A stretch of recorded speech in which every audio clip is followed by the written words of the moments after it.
It was Oliver, the bassist, who introduced me to Eric. The sun was sending wide slants of orange light into the rehearsal room, and I was helping Oliver pack up his amps. "Are you classically trained?" he asked, without looking up from his armload of leads.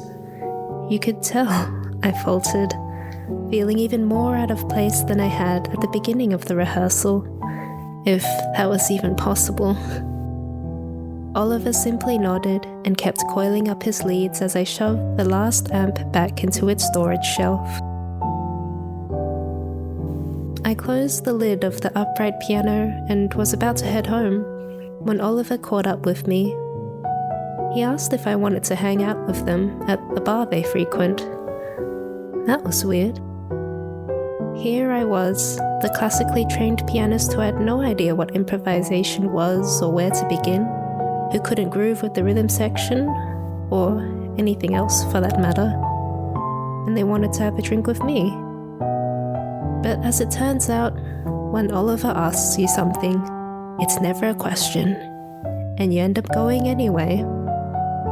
He also insists on being called Ollie. They took me to the Blue Duck, a jazz club, of course. It was different to what I expected. There were no smoking signs, and the seats weren't all brown leather, and the men weren't dressed in tailored suits. It was actually quite a comfortable spot, which made sense. After rehearsals, you want to be comfortable. As soon as we were seated, Ollie made a beeline for the bar and got us all drinks. I really only wanted a glass of water. My throat was strangely dry, but the beer was quite good. They sat back and talked about who was going to play tonight, and I sat in the corner, nursing my drink. "Hey Jonathan," Ollie asked after a few minutes, "you ever heard of Duke Ellington?" I paused and thought, no, I do not know who that man is, and I'm ashamed of it, because I could tell you whatever you wanted about Haydn, Mozart, Chopin and Tchaikovsky, but I didn't know a whit about these classic jazz pianists. I didn't say any of that, but instead shook my head slowly, trying to think of a suitable excuse to leave. "You're in for a treat tonight then," he smiled, and the others did too. "Eric's playing tonight, and while no one can imitate Ellington himself, he certainly pays homage to the man." The rest of them were nodding enthusiastically. This was different to what I expected. Not a line of condescension was etched into any of their faces, and I was really comforted. I'll never forget that moment when all my years of classical training, which had unconsciously instilled a deep hyper-awareness of elitism in me, dissolved on the spot, and I was left feeling like an amateur. Not a crude imitator of greatness, but a charming and innocent learner, guided by pure love and intrigue.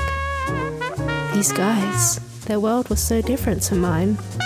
No judgment whatsoever, just a single common thread tying them together in a bond that is stronger than knowledge or skill, because it is forged out of love, the commonality of love. A clean-shaven, slim youth ambled up onto the dimly lit stage. This must be Eric, I thought. A quiet hush seemed to permeate throughout the club as the band started tuning, and the guys all shared the same look of quiet eagerness. It was quite endearing, the purity that radiated from them. Eric bowed slightly, rolled up his sleeves and began to play. Oh my word. I have no way of recounting the rest of that night, of capturing the intense yet subtle feelings that poured out of every part of me. The rhythm and the harmonies, that's what I remember. And the sense of an ending. That night was the end of an era for me, but the beginning of something grand. The next few months passed by in a flurry. I listened to copious amounts of jazz records, visited several live shows with the guys, and worked on improvising in every spare second. There were a couple of times when I crashed at one of the guys' places, fiddling with our instruments for hours. Naturally, I got better, though I had to admit that at the start, it felt like wading through a whirlpool, waist deep, with no sense of direction whatsoever. But for all the talent that Eric possessed, he was equally matched in patience, two qualities that made for a phenomenal teacher. Your job for now is to listen. Listen to what the greats are doing. Do you hear that? Eric would say, gesturing to the record player. I would often tilt my head to one side. Eric in turn would sit himself down at my piano and proceed to play the fill or lick or riff that he was drawing my attention to, and I would nod my head eagerly. Many hours were spent in a similar fashion, Eric pausing and playing, me paying attention and mimicking. Of course, I still craved the more structured learning approach, which Eric kindly obliged to. He pulled up chart sheets so I could see which chords and scales I could play around with. I learned to imitate Coltrane, Herbie Hancock, Dave Brubeck, and a host of other icons until I got comfortable. Then one day, Eric showed up at my apartment with nothing but a case of beer and a backing track, and sat himself down at the other end of the room. "Make Coltrane proud," was all he said. And did I do it? I'd like to think so, based on my recollection of Eric's beaming face.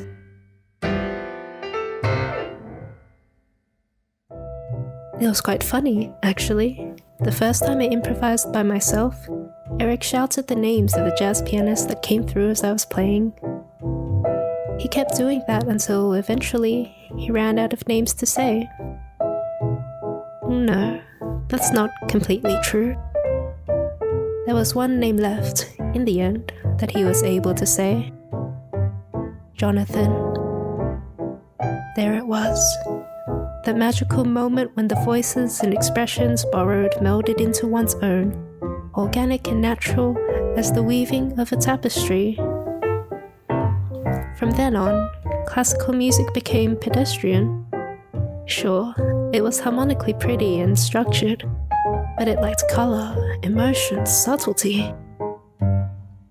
What I learned then was that imitation was a tool, and lines could be combined to form an expression that was uniquely your own. God, I do sound awfully pretentious, but old habits die hard.